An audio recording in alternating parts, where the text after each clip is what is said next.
শুধু মশার কারণেই বছরে নানা রোগে আক্রান্ত হয় প্রায় ৭০ কোটি মানুষ, আর তাদের মধ্যে মারা যায় ১০ লাখেরও বেশি। একথা বলছে আন্তর্জাতিক এক পরিসংখ্যান। বাংলাদেশেও প্রতি বছর মশার কারণে মৃত্যু হয় বহু মানুষের। তাই তো ডেঙ্গু, চিকুনগুনিয়া সহ মশাবাহিত রোগের বিস্তার রোধে শুধু বাংলাদেশ নয়, বিভিন্ন উদ্যোগ নিচ্ছে বিশ্বের আরও অসংখ্য দেশ। স্প্রে থেকে শুরু করে বৃহৎ যন্ত্রপাতি ব্যবহার করছে অনেক দেশ, যা দেখে আবার রসিকতা করে কেউ কেউ বলছেন মশা মারতে কামান দাগা। তবে সম্প্রতি এক গবেষণায় উদ্ভাবন হয়েছে এমন এক পদ্ধতি যাতে মশা মারতে আর প্রয়োজন হবে না কামানের। নতুন এই পদ্ধতিতে উবাকিয়া নামের এক ব্যাকটেরিয়া মশার শরীরে প্রবেশ করানো হয়, যা চিকুনগুনিয়া, ডেঙ্গু, জিকো ও ইয়েলো ফিভারের মতো 4টি ভাইরাসকে মশার শরীরে বহনে বাধা দেয়। তবে এই ব্যাকটেরিয়া কিন্তু ল্যাবে তৈরি নয়, এই ব্যাকটেরিয়া প্রকৃতিতেই থাকে।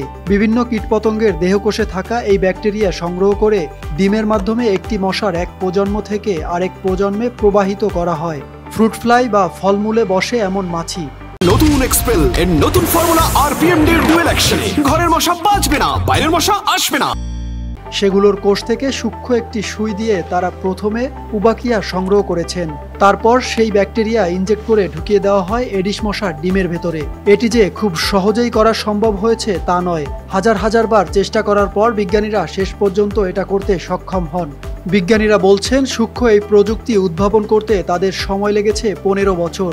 মজার ব্যাপার হলো 60% কীটপতঙ্গের দেহে এই উবাকিয়া থাকলেও এডিস মশার শরীরে নেই এই ব্যাকটেরিয়া। বিজ্ঞানীরা বলছেন এডিস মশার কোষে এই ব্যাকটেরিয়া ঢুকিয়ে দেখা গেছে যে এর মাধ্যমে চিকুনগুনিয়া, ডেঙ্গু, জিকো ও ইয়েলো ফিভারের মতো 4টি ভাইরাসজনিত রোগের সংক্রমণ প্রতিরোধ করা সম্ভব।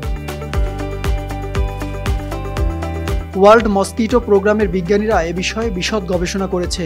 2011 সালে তারা সেখানে উবাকিয়া আছে এমন মশা ছেড়ে দিয়েছেন। স্থানীয় মশার সাথে মিলিত হয়ে তারা এমন মশার প্রজনন ঘটিয়েছে যাদের দেহে উবাকিয়া ব্যাকটেরিয়া আছে। উবাকিয়া ব্যাকটেরিয়া ঢুকিয়ে দেওয়া ডিম থেকে জন্ম নেওয়া মশার শরীরে ডেঙ্গু ভাইরাস প্রবেশ করানোয় বিজ্ঞানীরা দেখেন ভাইরাসটি ওই মশার ভেতরে ঠিকমতো বেড়ে উঠতে পারছে না। অস্ট্রেলিয়ায় 10 সপ্তাহ ধরে পরিবেশে এসব মশা ছাড়া হয়েছে।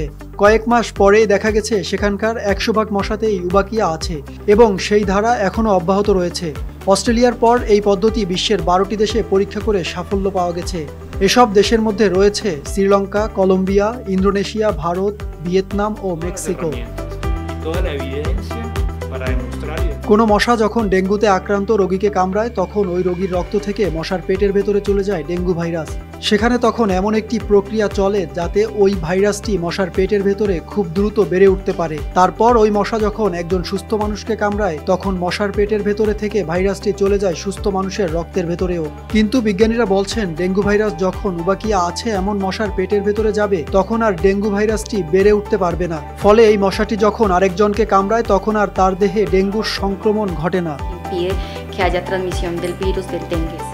এছাড়াও উবাকিয়া আছে এরকম কোনো পুরুষ মশা যদি উবাকিয়া নেই এমন নারী মশার সাথে মিলিত হয় তাহলে তাদের ডিম থেকে বাচ্চা হবে না। কিন্তু নারী মশার দেহে কিংবা নারী ও পুরুষ উভয় মশার শরীরে উবাকিয়া থাকে তাহলে ডিম থেকে বাচ্চা জন্ম হবে এবং এসব নতুন মশাতেও উবাকিয়া থাকবে। একসময় দেখা যাবে একটি এলাকাতে শুধু সেসব মশাই আছে যেগুলোর শরীরে উবাকিয়া ব্যাকটেরিয়া আছে। তবে শুরুতে অনেকেই মশা মুক্তির এই ব্যাপারটা পছন্দ করেননি, কিন্তু পর্যবেক্ষণ এবং যথার্থ ব্যাখ্যার পরে মানুষ এটি মেনে নিয়েছে। সাকিব হাওলাদার, RTV।